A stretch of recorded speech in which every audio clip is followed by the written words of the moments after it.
ಎಲ್ರಿಗೂ ನಮಸ್ಕಾರ.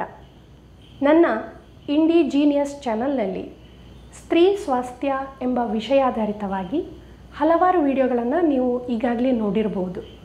ಅನುಭವಿ ಸ್ತ್ರೀ ಹಾಗೂ ಪ್ರಸೂತಿ ತಜ್ಞೆ ಅಲ್ಲದೆ ಆಯುರ್ವೇದ ಮತ್ತು ಮನೆಮದ್ದುಗಳ ಆಳವಾದ ತಿಳುವಳಿಕೆ ಇರುವಂತಹ ಡಾಕ್ಟರ್ ಸಾವಿತ್ರಿ ದೈತೋಟ ಅವರು ಸ್ತ್ರೀಯ ಜೀವನದಲ್ಲಿ ಬರುವಂತಹ ಅನೇಕ ಸಂಶಯಗಳು, ಸಮಸ್ಯೆಗಳು, ಅದಕ್ಕೆ ಪರಿಹಾರಗಳು ಇತ್ಯಾದಿಗಳ ಕುರಿತು ಮಾತನಾಡಿದ್ದಾರೆ. ಅಲ್ಲದೆ ಗರ್ಭಿಣಿ ಕಾಲದಲ್ಲಿ ಸಾಮಾನ್ಯವಾಗಿ ತಿಳಿದಿರಬೇಕಾದಂತಹ ಮಾಹಿತಿಗಳನ್ನು ತಿಳಿಸಿಕೊಟ್ಟಿದ್ದಾರೆ. ಇನ್ನೀಗ ಗರ್ಭಿಣಿಯ ತಿಂಗಳ ಬದಲಾವಣೆಗಳು, ಬೆಳವಣಿಗೆಗಳು, ಮಾಡಬೇಕಾದಂತಹ ಪರೀಕ್ಷೆಗಳು, ತೆಗೆದುಕೊಳ್ಳಬೇಕಾದಂತಹ ಜಾಗರೂಕತೆಗಳು ಇತ್ಯಾದಿಗಳ ಕುರಿತು ಮಾಹಿತಿಯನ್ನು ನೀಡಲಿದ್ದಾರೆ. ಡಾಕ್ಟರ್ ಸಾವಿತ್ರಿ ದೈತೋಟ ಅವರ ಮಾತುಗಳು ನಮಗೊಂದು ಕೈಪಿಡಿಯಂತೆ ಮಾರ್ಗದರ್ಶನ ನೀಡುತ್ತವೆ.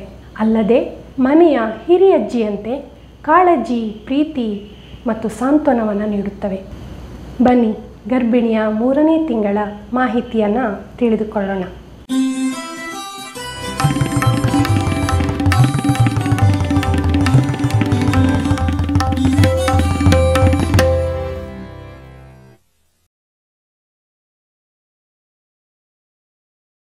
ನಾವೀಗ 3ನೇ ತಿಂಗಳು ಅಂತ ಹೇಳ್ತೇವೆ, ಆದರೆ ನಿಜವಾಗಿದು 4ನೇ ತಿಂಗಳ ಆರಂಭ. ಅಂದರೆ 12ರಿಂದ 16 ವಾರಗಳ ಕುರಿತು ನಾವೀಗ ಮಾತನಾಡಲಿಕ್ಕಿರೋದು. ಈ ಕಾಲೇಜಿಗೆಲ್ಲ ಸೆಮಿಸ್ಟರ್ ಪದ್ಧತಿ ಅಂತೆ, ಹಾಗೆ ನಮಗೆ ವಾರಗಳ ಪದ್ಧತಿ. ಯಾಕೆಂದರೆ ನಾವು ಶುರು ಮಾಡುವಾಗ 1ನೇ ತಿಂಗಳು ದಾಟಿ ಆಗಿರ್ತದೆ. ಸೊ 2ನೇ ತಿಂಗಳು ಆಗ್ತಾ ಇದ್ದಾಗೆ ನಾವು 1ನೇ ತಿಂಗಳು ಅಂತ ಲೆಕ್ಕ ಹೇಳ್ತೇವೆ. ಸೊ ಆ ಪ್ರಕಾರ ಇದು 3ನೇ ತಿಂಗಳು. ಆದರೆ ಇದು 12ರಿಂದ 16 ವಾರಗಳ ನಡುವಿನ ವಿಚಾರ ನಾವೀಗ ಮಾತಾಡ್ತಾ ಇರೋದು. ಈಗ ಮಗು ಸುಮಾರು 16-18 ಸೆಂಟಿಮೀಟರ್ಗಳಷ್ಟು ಉದ್ದ, 125ರಿಂದ 130 ಗ್ರಾಮ್ಗಳಷ್ಟು ತೂಕ ಬೆಳೆದಿದೆ. ಅದು ತನ್ನ ಜಲಾವರಣ ಚೀಲದಲ್ಲಿ, ಅಂದರೆ ಆಮ್ನಿಯಾಟಿಕ್ ಸ್ಯಾಕ್, ಅದರೊಳಗೆ ತೇಲಾಡುತ್ತಾ ಇದೆ. ಆಮ್ನಿಯಾಟಿಕ್ ಚೀಲದಲ್ಲಿ, ಆ ಜಲಾವರಣ ಚೀಲದಲ್ಲಿ 125 ಮಿಲಿಲೀಟರ್ಷ್ಟು ನೀರಿದೆ. ಅದರಲ್ಲಿ ಈ ಮಗು ತೇಲಾಡುತ್ತಾ ಇರ್ತದೆ. ಈಗ ಅದರ ಮುಖ ಲಕ್ಷಣ, ಕೈಕಾಲು ಬೆರಳುಗಳು, ಉಗುರು ಎಲ್ಲ ಬೆಳೀತಾ ಇದೆ. ಹಾರ್ಟು ಈಗಾಗಲೇ ಬಡಿಲಿಕ್ಕೆ ಶುರು ಮಾಡಿ 1 ತಿಂಗಳಾಯಿತು. 8 ವಾರಕ್ಕೆ ಶುರು ಮಾಡಿದೆ, ಈಗ ಬಡಿತಾ ಇದೆ, ಇನ್ನು ಅದು ನಿಲ್ಲಿಸಲಿಕ್ಕಿಲ್ಲ. ಹಾಗೆ ಕಿಡ್ನಿ ತನ್ನ ಕೆಲಸಗಳನ್ನು ಶುರು ಮಾಡಲಿದೆ. ರುಚಿಗ್ರಂಥಿ, ಸ್ವರಗ್ರಂಥಿ ಇಂಥವುಗಳೆಲ್ಲ ಫಾರ್ಮ್ ಆಗ್ತಾ ಇವೆ. ಕಣ್ಣಿನ ರೆಪ್ಪೆಗಳು ಒಂದಕ್ಕೊಂದು ಇನ್ನೂ ಬಿಡುಗಡೆ ಆಗದೆ ಕೂಡಿಕೊಂಡಿರುವುದರಿಂದ ಕಣ್ಣು ಮುಚ್ಚಿದಾಗಿರ್ತದೆ. ನಿಮಗೇನಾದರೂ ಆ ಮಗುವನ್ನು ನೋಡಲಿಕ್ಕೆ ಸಾಧ್ಯ ಇದ್ದರೆ, ಮಗು ಈಗ ಎಲ್ಲ ಅಂಗಗಳನ್ನು ತೋರಿಸ್ತಾ ಲಿಂಗವನ್ನು ಕೂಡ ನೀವೇ ನೋಡಿ ಹೇಳಲಿಕ್ಕೆ ಸಾಧ್ಯ ಉಂಟು. ಅಷ್ಟು ಬೆಳವಣಿಗೆ ಆಗಿದೆ. ಆದರೆ ಅದರ ಸೈಜ್ ಮಾತ್ರ ಸಣ್ಣದಿದೆ ಅಷ್ಟೇ. ನಿಮ್ಮ ದೇಹವನ್ನು ಆಲೋಚಿಸಿದರೆ, ದೇಹಕ್ಕೆ ಪ್ರತಿ ತಿಂಗಳು 1-1.5 kgಯಷ್ಟು ತೂಕ ಜಾಸ್ತಿ ಆಗ್ತಾಯಿದೆ. ದೇಹ ಗಾತ್ರದಲ್ಲಿ, ತೂಕದಲ್ಲಿ 2 ರೀತಿಯಲ್ಲೂ ಬೆಳೀತಾ ಇದೆ. ನಿಮ್ಮ ಮುಖದಲ್ಲಿ ತಾಯ್ತನದ ಸೊಬಗು ಕಾಣಿಸಲಿಕ್ಕೆ ಶುರುವಾಗಿದೆ. ನೀವು ದೈಹಿಕವಾಗಿ, ಮಾನಸಿಕವಾಗಿ ಬೆಳೀತಾ ಇದ್ದೀರಿ. ನಿಮ್ಮ ತಾಯ್ತನದ ಸೊಬಗು ದೇಹದಲ್ಲಿ ಕಾಣಲಿಕ್ಕೆ ಶುರುವಾಗಿದೆ. ಅಜ್ಜಿಯಂದರೆ ಹೇಳ್ತಾರೆ, ದೃಷ್ಟಿ ಆದೀತು, ಹೊರಗೆ ಹೋಗಬೇಡ, ಅಲ್ಲಿ ಅವಳದ್ದು ತುಂಬ ದೃಷ್ಟಿ ಆಗ್ತದೆ, ದೃಷ್ಟಿ ತೆಗಿಬೇಕು, ಹೊರಗೆ ಹೋಗಿ ಬಂದರೆ ದೃಷ್ಟಿ ತೆಗಿಬೇಕೆಲ್ಲ ಹೇಳ್ತಾರೆ. ಅಂದರೆ ಆ ಸೊಬಗು ಎಂತ ಉಂಟು ಅದು ಬಿಂಬಿಸಲಿಕ್ಕೆ ಶುರುವಾಗಿದೆ. ಗರ್ಭಕೋಶ ಸೊಂಟದ ಎಲುಬಿನಿಂದ ಮೇಲಕ್ಕೆ ಬಂದದ್ದು ಕಾಣುತ್ತದೆ. ಗೊತ್ತಿರುವವರಿಗೆ ಗೊತ್ತಾಗ್ತದೆ, ಅದು ಸೊಂಟದ ಎಲುಬುಗಳಿಂದ ಮೇಲಕ್ಕೆ ಬಂದಿದೆ.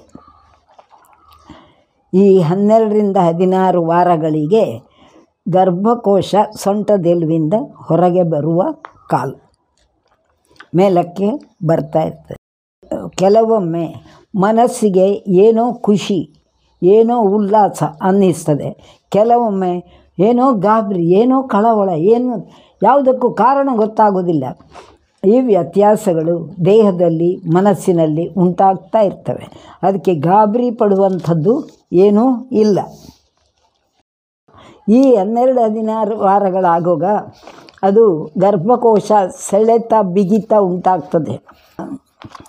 ಯಾವಾಗಲೂ ಗರ್ಭಕೋಶದಲ್ಲಿ ಅದಾಗ್ತಾ ಇರ್ತದೆ, ಆದರೆ ನಮಗದು ಅನುಭವಕ್ಕೆ ಬರುವುದಿಲ್ಲ. ಅದಕ್ಕೆ ಬ್ರ್ಯಾಕ್ಸ್ಟನ್ ಹಿಕ್ಸ್ ಕಂಟ್ರಾಕ್ಷನ್ಸ್ ಅಂತ ಹೇಳ್ತೇವೆ. ಅದಾಗ ಅನುಭವಕ್ಕೆ ಬರ್ತದೆ. ಅದರಿಂದ ಏನು ತೊಂದರೆ ಇಲ್ಲ, ಅದು ಸಹಜವಾದದ್ದು. ಮೊದಲಿಂದಲೂ ಇತ್ತು, ನಮಗೆ ಗೊತ್ತಾಗ್ತಿರಲಿಲ್ಲ. ಮತ್ತು ಹೆರಿಗೆ ಸಮಯಕ್ಕಾಗ ಇವುಗಳೇ ಹೆರಿಗೆ ನೋವಿಗೆ ಕಂಟ್ರಾಕ್ಷನ್ಗಳಾಗಿ ಬದಲಾವಣೆ ಹೊಂದುತ್ತವೆ. ಇಲ್ಲಿ ಅವುಗಳು ಅದರಲ್ಲಿ ರಿಲ್ಯಾಕ್ಸೇಷನ್ ಅಂತ ಇರುವುದಿಲ್ಲ, ಜಸ್ಟ್ ಕಂಟ್ರಾಕ್ಟ್ ಆಗುತ್ತೆ, ಬಿಡುತ್ತದೆ. ಪಕ್ಕ ಒಮ್ಮೆ ಹಿಡ್ಕೊಂಡಾಗ ಆಗ್ತದೆ, ನಿಲ್ತದೆ, ಹಾಗಾಗ್ತಾ ಇರ್ತದೆ. ಅದು ಗರ್ಭಕೋಶ ಸ್ವಭಾವ ಗುಣ, ಬ್ರ್ಯಾಕ್ಸ್ಟನ್ ಹಿಕ್ಸ್ ಕಂಟ್ರಾಕ್ಷನ್ಸ್. ಮಗುವಿಗೆ ಆಹಾರ ಸಪ್ಲೈ ಆಗುವುದು ಮಾಸು ಪ್ಲಾಸೆಂಟದ ಮೂಲಕ. ಈಗ ಪ್ಲಾಸೆಂಟ ಸಂಪೂರ್ಣ ಬೆಳವಣಿಗೆ ಆಗಿದೆ, ತನ್ನ ಕರ್ತವ್ಯವನ್ನು ಅದು ನಿರ್ವಹಿಸ್ತಾ ಇದೆ. ತಾಯಿಯ ದೇಹದಿಂದ ಮಾಸಿನ ಮೂಲಕ ಆಹಾರ ಅಂಶಗಳು ರಕ್ತದಲ್ಲಿ ಸಪ್ಲೈ ಆಗಿ ಮಗುವಿಗೆ ಹೊಕ್ಕುಳ ಬಳ್ಳಿಯ ಮೂಲಕ ಸಪ್ಲೈ ಆಗ್ತದೆ. ಕೆಲವು ಅಜ್ಜಂದಿರು ಹೇಳಲಿಕ್ಕುಂಟು, ಗೇರು ಬೀಜ ತಿಂದರೆ ಮಗುವಿನ ಮೈಗೆಲ್ಲ ಹಿಟ್ಟು ಮೆತ್ತಿಕೊಳ್ತದೆ ಅಂತ. ಅದು ಹಾಗಾಗಲಿಕ್ಕೆ ಸಾಧ್ಯವೇ ಇಲ್ಲ. ಯಾವುದೇ ಆಹಾರ ತಾಯಿ ತಿಂದದ್ದು ಡೈರೆಕ್ಟಾಗಿ ಮಗುವಿಗೆ ಹೋಗುವುದೇ ಇಲ್ಲ. ಅದಕ್ಕೆ ಹೋಗುವುದು ರಕ್ತದಲ್ಲಿ ಆಹಾರಾಂಶಗಳು ಮಾತ್ರ. ಮೈಗೆ ಮೆತ್ತಿಕೊಳ್ಳುವುದು ಬೇರೆ. ನಾನು ಆಗಲೇ ಹೇಳಿದೆ, ಮಗು ಮೂತ್ರ ವಿಸರ್ಜನೆ ಮಾಡುತ್ತದೆ, ಹಾಗೆ ಅದರ ದೇಹಕ್ಕೆ ಅಂಟಿಕೊಂಡಂಥದ್ದೆಲ್ಲ ಅದು ಹೀಗೆ ಈಜಾಡುವಾಗ ಒಂದು ಥರ ಮೊಸರು ಕಡ್ದಾಗಾಗಿ ಅದರಲ್ಲಿ ಅದು ಬೆಣ್ಣೆಯಾಗೆ ಮೆತ್ತಿಕೊಳ್ಳುತ್ತದೆ. ಅದು ಮೈಗೆ ಮೆತ್ತುತ್ತದೆ, ವಿನಃ ಯಾವುದೇ ಹಿಟ್ಟು ಅಲ್ಲ. ಅದು ಕೆಲವು ಮಕ್ಕಳಿಗೆ ಜಾಸ್ತಿ ಇರ್ತದೆ, ಕೆಲವು ಮಕ್ಕಳಿಗೆ ಕಡಿಮೆ ಇರ್ತದೆ. ಆ ಜಲದಲ್ಲಿ ಅದು ಈಜಾಡುತ್ತಾ ಇರುವಾಗ ಅದರಲ್ಲಿರುವಂಥದ್ದು ಎಲ್ಲ ಕಡ್ದಾಗಾಗಿ ಮೈಗಂಟಿಕೊಳ್ಳುವುದು ಅಷ್ಟೇ, ಹೀಗಾಗ್ತದೆ. ಮತ್ತು ಹಾರ್ಮೋನುಗಳು, ಚೋದಕಗಳು ಸಂಪೂರ್ಣ ಇದರಲ್ಲಿ ಪ್ರಮಾಣದಲ್ಲಿ ಉತ್ಪತ್ತಿಯಾಗುತ್ತವೆ. ಇವುಗಳು ಏನು ಮಾಡುತ್ತವೆ ಅಂದರೆ, ಈ ಚೋದಕಗಳು ನಮ್ಮ ಮೃದ್ವಸ್ಥಿಗಳು ಮತ್ತು ಮೃದುಮಾಂಸ ಪೇಶಿಗಳ ಕೆಲಸವನ್ನು ಸ್ವಲ್ಪ ಮಟ್ಟಿಗೆ ಸ್ಥಗಿತಗೊಳಿಸ್ತವೆ.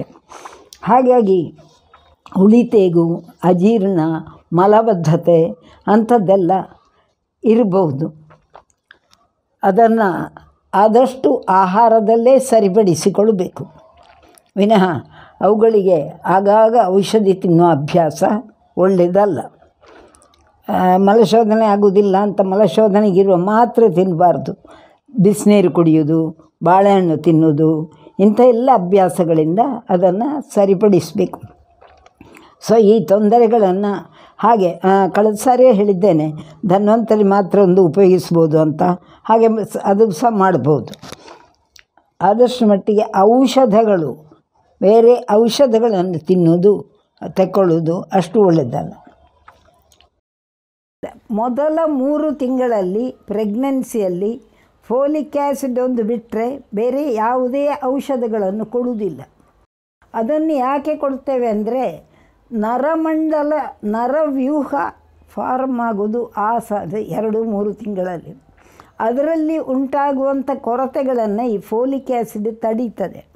ಅದಕ್ಕೋಸ್ಕರ ಫೋಲಿಕ್ ಆ್ಯಸಿಡನ್ನು ಕೊಡುವುದು. 3 ತಿಂಗಳ ನಂತರ ಫೋಲಿಕ್ ಆ್ಯಸಿಡ್ ಅಗತ್ಯ ಇರುವಷ್ಟು ಬೇರೆ ಕ್ಯಾಪ್ಸೂಲ್ಗಳಲ್ಲಿ ಅಯನ್ ಬರ್ಕೊಡ್ತೇವೆ, ಅದರಲ್ಲಿ ಬರ್ತದೆ. ಹಾಗೆ ಅಲ್ಲಿಂದ ಮುಂದೆ ಬರೀ ಫೋಲಿಕ್ ಆ್ಯಸಿಡ್ ಕೊಡುವುದಿಲ್ಲ. 3 ತಿಂಗಳ ನಂತರ ಅಯನ್ನ ಜೊತೆ ಬಾಕಿ ಮಿನರಲ್ಸು, ವಿಟಮಿನ್ಸು ಇದ್ದಂಥ ಕ್ಯಾಪ್ಸೂಲ್ ಬರೀತೇವೆ. ಕ್ಯಾಲ್ಶಿಯಮ್ಮು ಬರೀತೇವೆ. ಕ್ಯಾಲ್ಶಿಯಮ್ಮು ಪ್ರೆಗ್ನೆನ್ಸಿಯಲ್ಲಿ ಡಿಮಾಂಡ್ ಜಾಸ್ತಿ, ಎಬ್ಸಾರ್ಪ್ಷನ್ ಕಡಿಮೆ. ಹಾಗಾಗಿ ಕ್ಯಾಲ್ಶಿಯಂ ಮತ್ತು ಅಯನ್ ಎರಡೂ ಕೂಡ ಬೇಕು. ಫಿಸಿಯಲಾಜಿಕಲ್ ಅನಿಮಿಯಾ ಇರ್ತದೆ, ಪ್ರೆಗ್ನೆನ್ಸಿಯಲ್ಲಿ ಹೆಚ್ಚು ಬೇಕಾಗ್ತದೆ. ಹಾಗಾಗಿ ಅಯನ್, ಕಬ್ಬಿಣದ ಅಂಶ ತೆಕ್ಕೊಳ್ಬೇಕು. ಬಾಕಿ ವಿಟಮಿನ್ಸು ಮಿನರಲ್ಸು ಕೂಡ ಅಗತ್ಯ ಉಂಟು, ಬರೆದು ಕೊಡ್ತೇವೆ, ತೆಕ್ಕೊಳ್ಬೇಕು.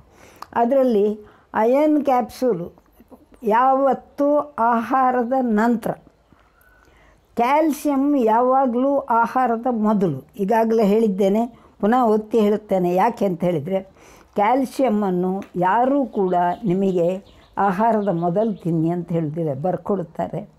ನೀವೇನು ಮಾಡ್ತೀರಿ, ಕ್ಯಾಲ್ಸಿಯಮ್ ನುಂಗಿಬಿಟ್ಟು ಅದರ ಮೇಲೆ ಒಂದು ಲೋಟ ಹಾಲು ಕುಡಿತೀರಿ.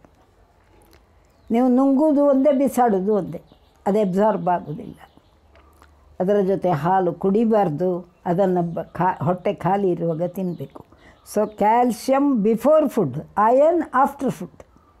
ಇದನ್ನು ಆಚೀಚೆ ಮಾಡಿದರೆ ಡಿಸ್ಟರ್ಬೆನ್ಸ್, ತೊಂದರೆಗಳಾಗ್ತವೆ. ನಿಮ್ಮ ರೆಗ್ಯುಲರ್ ಆ್ಯಂಟಿನೇಟಲ್ ಚೆಕಪ್, ತಿಂಗಳ ಚೆಕಪ್ ಕಾರ್ಯಕ್ರಮ, ಆ ಸಲಹೆಗಳು ಅನುಸರಣೆ, ನಿಮ್ಮ ವ್ಯಾಯಾಮ, ನಿಮ್ಮ ವಾಯುವಿಹಾರ ಮತ್ತು ಇದು ಆಹಾರಾಭ್ಯಾಸ, ಇದನ್ನೆಲ್ಲ ಯಾವುದೇ ವ್ಯತ್ಯಾಸಗಳಿಲ್ಲದೆ ಅದೇ ಪ್ರಕಾರ ನಡೆಸ್ಕೊಂಡು ಹೋಗಬೇಕು. ಹಣ್ಣುಗಳ ಪೈಕಿ ಈಗ ಅದು ಬಹುಶಃ ಇದನ್ನು ಜನರಲ್ನಲ್ಲಿ ಹೇಳಿದ್ದೇನೆ ನಾನು, ಈಗ ಪುನಃ ಒಂದು ಸರ್ತಿ ನೆನಪು ಮಾಡ್ತೇನೆ. ಅನನ್ನಾಸು, ಪಪ್ಪಾಯ, ಕೆಸು, ನುಗ್ಗೆ ಇವುಗಳು ಗರ್ಭಿಣಿಗೆ ಅಷ್ಟು ಒಳ್ಳೆಯದಲ್ಲ.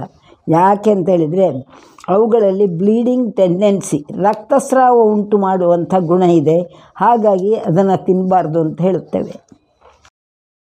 ಯಾವುದೇ ಕ್ರಿಮಿನಾಶಕಗಳು ಮತ್ತು ಪೇಂಟ್ಗಳು ಅಥವಾ ಯಾವುದೇ ರಾಸಾಯನಿಕ ತಯಾರಿಕೆಗಳನ್ನು ಆದಷ್ಟು ಮಟ್ಟಿಗೆ ಹತ್ತಿರ ಸೇರಿಸದೇ ಇರುವ ಅಭ್ಯಾಸ ಒಳ್ಳೆಯದು. ಅವುಗಳ ಗಾಳಿ ಸೇವನೆ ಕೂಡ ಅಷ್ಟು ಒಳ್ಳೆಯದಲ್ಲ.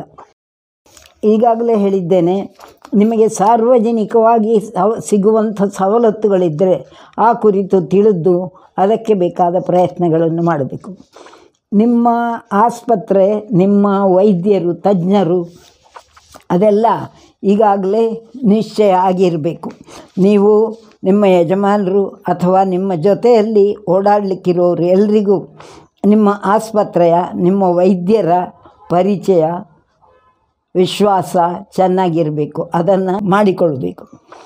ಆಮೇಲೆ ಮುಂದಿನ ಖರ್ಚು ವೆಚ್ಚಗಳ ಕುರಿತು ಆಲೋಚನೆಯನ್ನು ನೀವಿಬ್ಬರು ಕೂತು ಮಾತನಾಡಿ ನಿರ್ಧರಿಸಿ, ಮುಂದಿನ ಸೇವಿಂಗ್ಸು, ಖರ್ಚಿಗೆ ಅಗತ್ಯ ಇರುವ ವ್ಯವಸ್ಥೆಗಳು, ಇವುಗಳನ್ನೆಲ್ಲ ನೀವು ಈಗ ಮಾಡಿ ನಿರ್ಧಾರ ಮಾಡಿಕೊಂಡು ಆ ಪ್ರಕಾರ ನಡ್ಕೊಳ್ಬೇಕು. ಇನ್ನು ಈ ತಿಂಗಳ ಹಾಲು ಕಷಾಯ ನಿಮ್ಮದು ಬದನೆ ಬೇರು ಅಂತ ಹೇಳ್ತೇವೆ. ಬದನೆಯಲ್ಲಿ ಸುಮಾರು ಜಾತಿ ಉಂಟು. ಅದರಲ್ಲಿ ನಾಳಿ ಬದನೆ, ಉದ್ದುದ್ದ ಕಾಯಿಗಳಾಗುವಂಥದ್ದು ಒಳ್ಳೆಯದು. ಅಥವಾ ಇನ್ನೊಂದಿದೆ, ವೆಳ್ಳೋಟ್ ಚುಂಡೆ ಅಂತ ಹೇಳ್ತಾರೆ. ಕೋಳಿ ಮೊಟ್ಟೆ ಶೇಪಿನಲ್ಲಿ ಬಿಳಿ ಬದನೆಕಾಯಿ ಸಣ್ಣದು ಆಗೋದುಂಟು. ಅದೆಲ್ಲ ಬೃಹತಿ ಅಂತ ಹೇಳುವ ಒಂದೇ ಜಾತಿ. ಬೃಹತಿ ಅಂದರೆ ಬದನೆ ಕುಟುಂಬ. ಅದರಲ್ಲಿ ಈ ನಾಳಿ ಬದನೆ ಮತ್ತು ಈ ಬಿಳಿ ಚುಂಡೆ ಇದೆರಡನ್ನು ನಾವು ಔಷಧಿಗಳಿಗೆ ಹೆಚ್ಚು ಉಪಯೋಗಿಸ್ತೇವೆ. ಇವುಗಳ ಬೇರು ಒಳ್ಳೆಯದು. ಹಾಲು ಕಷಾಯದ ಕ್ರಮ ಈಗಾಗಲೇ ಹೇಳಿದ್ದೇನೆ. ಆ ಪ್ರಕಾರ ಇಡೀ ತಿಂಗಳಲ್ಲಿ 3 ಬಾರಿ 3 ದಿನ ಸೇವಿಸಬೇಕು.